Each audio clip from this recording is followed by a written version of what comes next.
Okay, so usually a brother likes to get 2 videos out a week. However, given some unforeseen circumstances, I'm only going to be getting one out this week. So essentially, breakdown. So it's been week 4. Week 4 was absolutely off to a phenomenal start. So essentially Monday, Tuesday just started absolutely hammering out the notes, and everything was getting pretty, making solid headway with that and everything. Made loads, got loads of notes done, had the QFT, GR, groups and reps. We'll get to that at some point and everything, probably on the weekend, but was doing those really well. And then I said, right, Wednesday comes up. Okay, it's week 4. We have 2 problem sheets due. We have QFT and general relativity. Cool. Wednesday, I'm going to make so much headway on this QFT problem sheet. And I open it up. There's 2 questions, right? Question 1, granted there's like an A, B, C, D, E, but it's question 1A, right? That I start with. Open up, and guys, when I say I spent 8 hours on the Wednesday really having a good crack at this, not like, oh, I went to the library for 8 hours, I was there dandling around, went on a 2-hour break, went on my phone, played Clash of Clans and everything. I mean, productive in its own right, but not in terms of getting work done, right? I was there, genuinely gave it a good 8 hours worth. I started on question 1A. I finished the day on question 1A. I made no headway whatsoever. I looked at question 1B, 1C, and question 1B, I was able to kind of look at that, roughly do it in my head, and everything was all good. I had too much pride and too much arrogance to go, nah, I will get question 1A done. It had to get done. I wasn't going to move on, kind of thing. So essentially, the issue with in my head, I tackled this thing from 17 different angles. I changed up the play style. I was pulling tricks out of the book that I didn't even know existed and everything. I was quite unbelievably impressed with myself. However, it wasn't enough to overcome it. So the question, I might even try and throw it up on the screen. If it does come up, then that's pretty nifty and everything.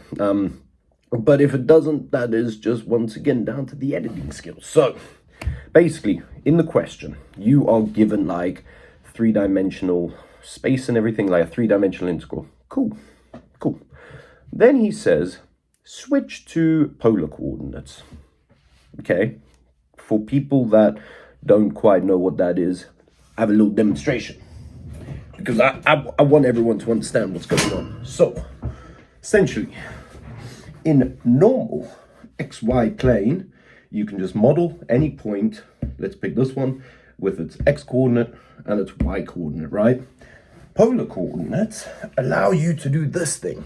You can instead relate X and Y to being some radius, so X squared plus Y squared is equal to R squared. Simple enough, right?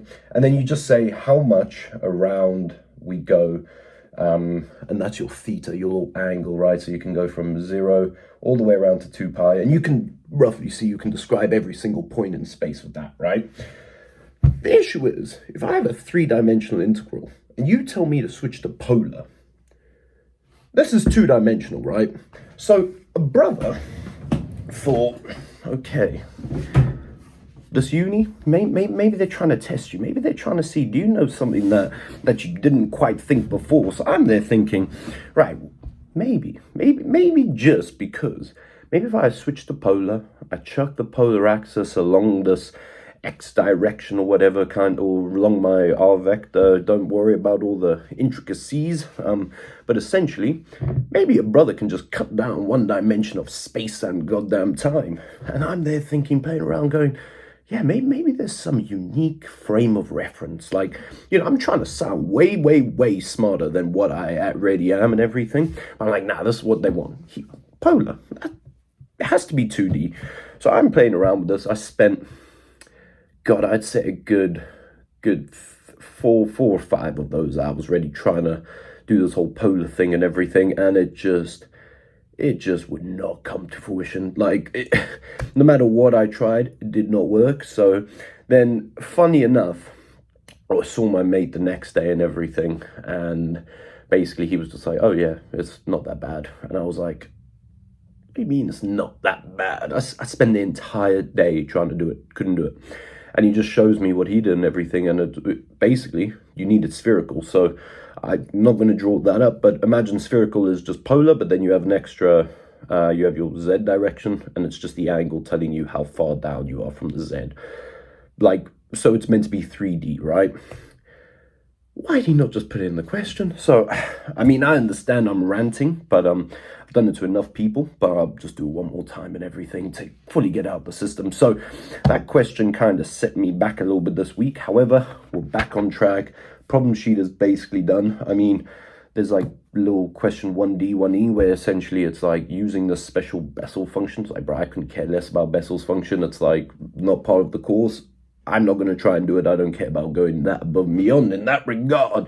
But I did everything else that relates to actual quantum field theory, so wicked. And then, yeah, going to do the GR problem sheet a little bit later. And yeah, we're on quite good. So in terms of anything that's happened this week, nothing fancy at all. I've just been, head down, work's really picking up and everything. So it's good. It's good. It's still completely manageable, which is the nice thing. And then, yeah, essentially slung off a couple of applications, grad jobs, this, that, the other. We're going to slowly start, after looking at that question, I think this idea of a PhD, because right, hear me out once again.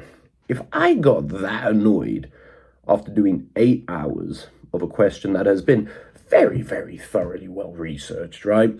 I'm sure, there is an answer out there, someone's done it, and it's not that bad. My friend looked at it, solved it beautifully. Cool. I got annoyed spending 8 hours on that. Now imagine with a PhD, right? Hear me out. You're there for like 3, 4, 5, however many years it is, and you're trying to find something new in a field. Do you know how many days there's really going to be where I'm going to be looking at something and go, I'm not going to make any headway? I don't know that. So yeah, that has me rethinking a couple things, but at the end of the day, I understand I'm not there to change a field. I'm there to just kind of have a little bit of fun with messing around with particles or condensed matter. God knows what is entailed for me, or what is in store. So that is that. In terms of how this video is going to go, rant done. That is all pretty sound. Week 4, nothing special happened. Just been getting work done. Hammering that down. Now I have a problem class. I may chuck that in the video and everything. We're literally just going over problem sheet and everything for groups and reps. We have these, so essentially you'll do your problem sheet, submit it to your PhD student, they'll mark it, and then you'll go in and then you'll just go over all the questions and everything. Granted, I'm pretty sure the answers just get uploaded anyway, so I don't really understand the utility of it, but maybe there is something to be reaped in this process and everything. I mean, who am I to go against hundreds of years of a system that clearly works? So then gonna pop off to the gym. We got back absolutely wicked. So yeah, I haven't trained for 4 days now. Golly, that was it allowed me to get ahead of work, but I miss it and everything. So I'm glad to get back today. So the deload is done, body's feeling fresh. I'm ready to tackle this. Had a cheat meal yesterday, so a brother is ready to get an insane pump. So yeah, we got pull. That's gonna entail 4 or 5 back exercises. I think it's about 4 back exercises, 1 hamstrings, and then a bicep. So keen for that. That's going to be a little bit later on tonight. And then, obviously, just as always, we got the little recap at the end. So, let's go. Hoorah. Oof. Okay, so, pull today.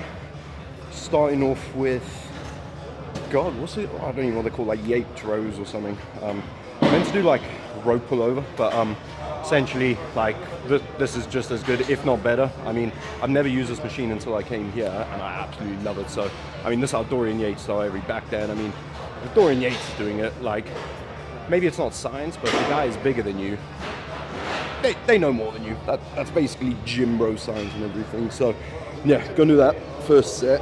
4 second eccentric, so just doing ready. So, and this is just going pre-fatigue. Absolutely battle that.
might stick on that weight because that was a little bit yummy. But yeah, like I said, during years we start back out like that. So I mean, you can do this if you don't have this machine. It's a very rare one. I've never used it before. That's with like 8 years of gymming, basically, for rounding to the nearest whole number. But yeah, I mean, like I said, if the guy's bigger than you, in terms of gym, it's more scientifically based, that they know a bit more. So yeah, that is good.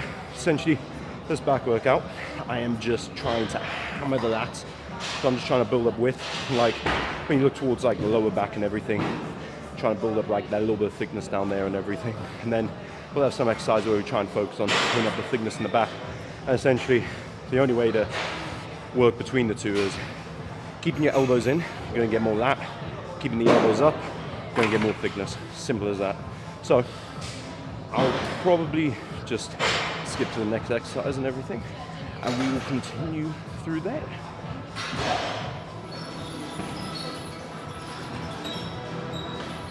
Right, so pull-downs now. These actually used to be some good old pull-ups and everything, but unfortunately, a brother can't get too many, and I thought for the sake of YouTube, and also I just didn't want to look pretty stupid in that regard, and then also in the regard of you know, like actually just feeling it. I just wasn't doing perfect form when it came to pull-ups and everything, so I thought I'd come on here, drop the weight and everything, because I'm 100 kilos now, so you know, doing a pull-up isn't as easy as what it quite used to be when I started this whole gym gig kind of thing. So right now, just doing this, I've got 2 sets, but I can actually like properly squeeze. Like, if you guys not use the mag grip, you'll see what it is in a second, but in my opinion, like absolutely best, like you just get some insane contractions.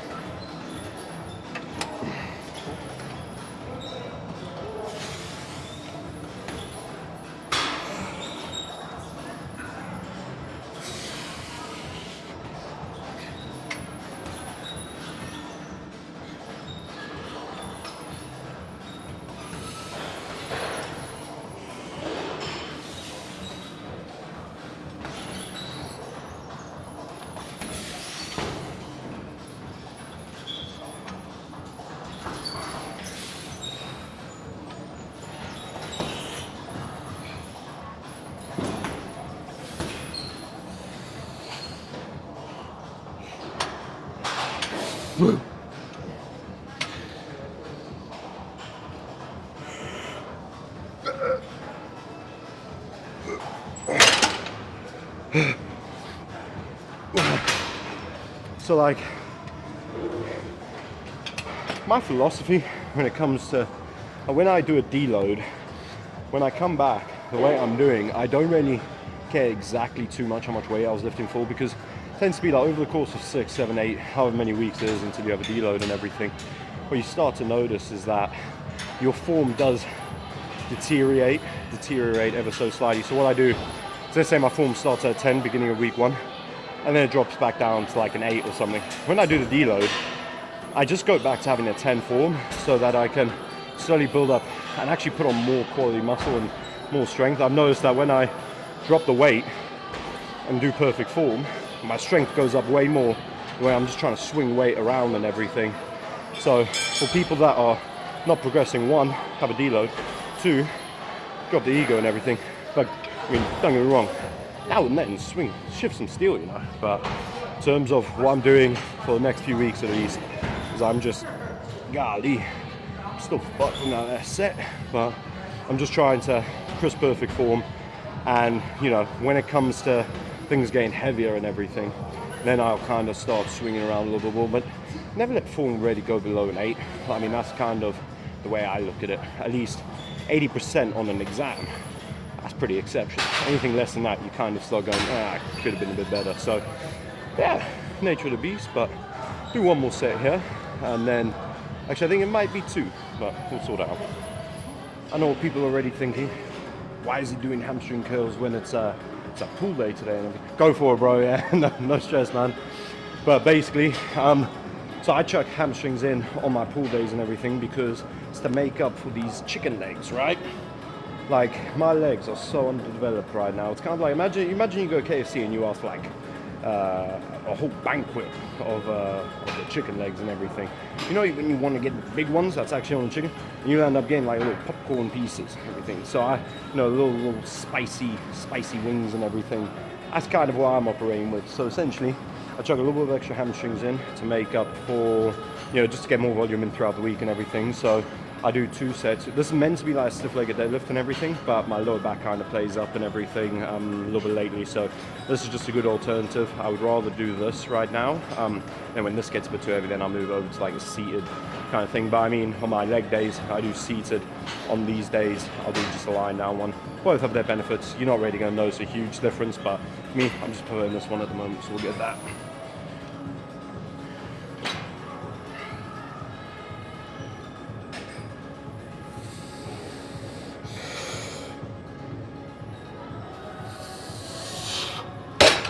And change the weight.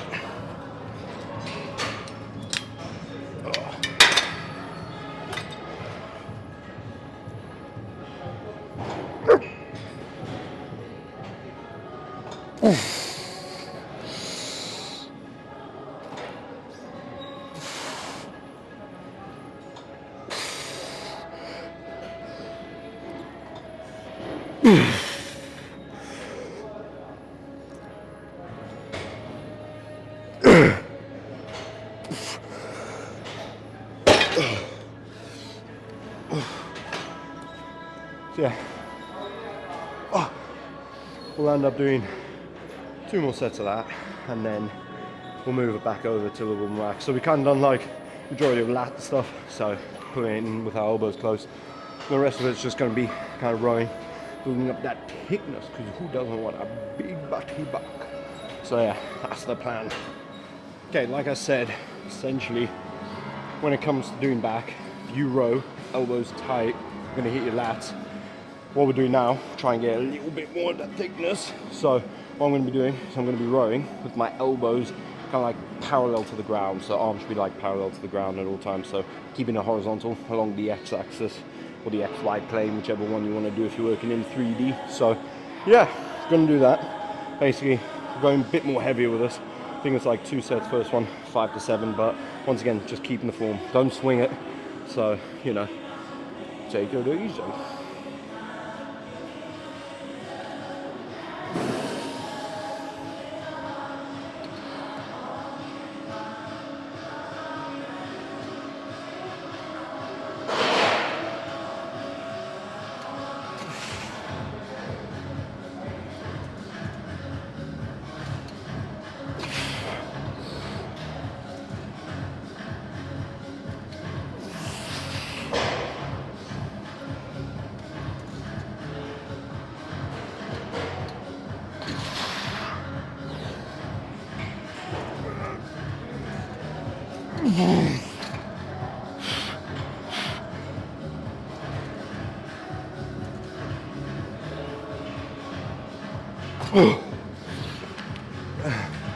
Like I said, try and not swing. Yeah, on those last couple, absolutely fine, but make sure every rep, when you can get full range of motion, you're not just trying to ragdoll it like you're some UFC fight on a boxing fight or something. Like, what's his name? The guy that fought like Logan Paul or something, Dylan Dallas, trying to just like wrestle a brother to the ground. Don't do that, just slow it down.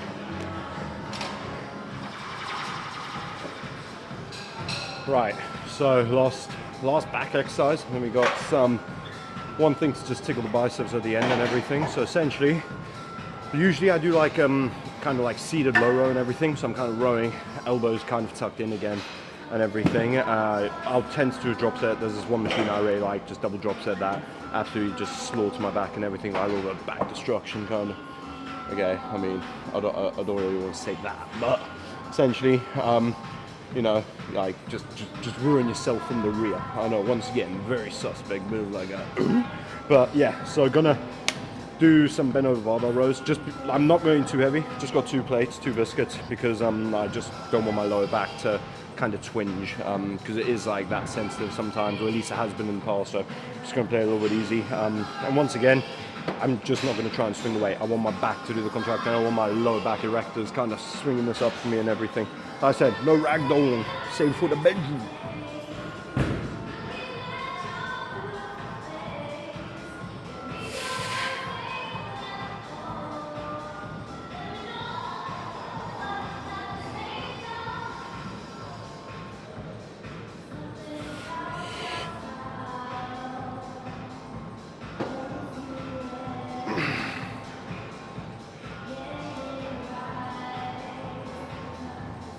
It's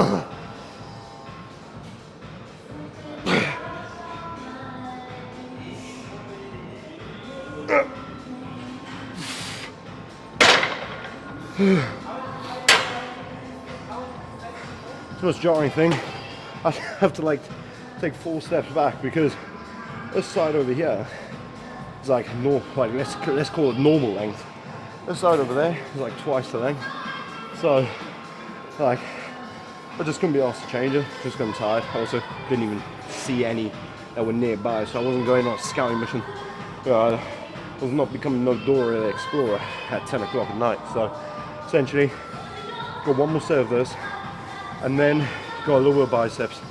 I'm actually really liking the one preach machine, so probably going to finish off on that because the machine that I have been using, I'm basically maxing it out and there's no way for me to, you know, for a brother to makeshift to get any extra weight. Like I thought, you know, I can't put weights on it. That doesn't really want to work. Maybe I could chuck some plates on at the bottom, but then I just look like a bit stupid. So yeah, I'm probably just going to stick to a preacher. Then we'll work our way up to maxing out that level. So I'll catch you guys at that next exercise and everything. Hopefully my lower back, she's still be intact. She don't get no blown out. Right, so last exercise right now. Got preacher curls. This here is a true staple in terms of growing biceps. I mean, I don't really know if I've gone too much into the science. I guess I kind of explained how to target lower lats and a little bit of thickness and everything. But in terms of why I would pick a preacher over doing any other bicep exercise, essentially, you're just fully isolating. So what you want to do is you want to push your elbow into the pad. That way the only thing that can move is really your bicep and everything. So, I mean, when you do bicep curls, you're always going to move your elbows a little bit forward and you're starting to get your front delts involved and everything.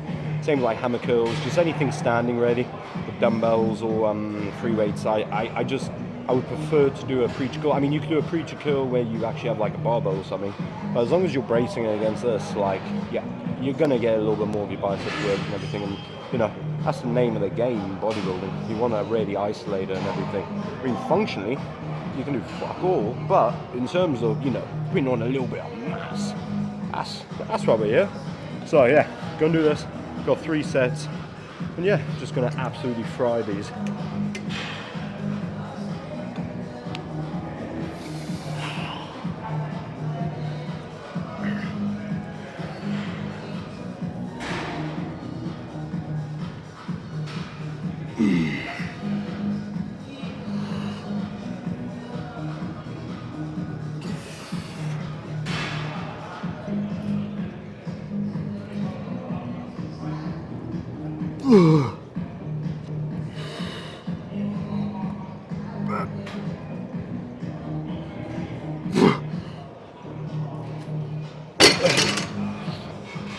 But yeah, I won't record the last 2 sets, but essentially gonna do another set, 10 to 15 there, and then 15, 20, maybe even drops there. Just have to put myself through a little bit more misery.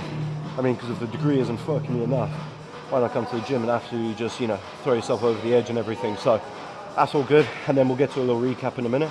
So that's where we're gonna flip to in a sec. So yeah, catch you guys in the recap.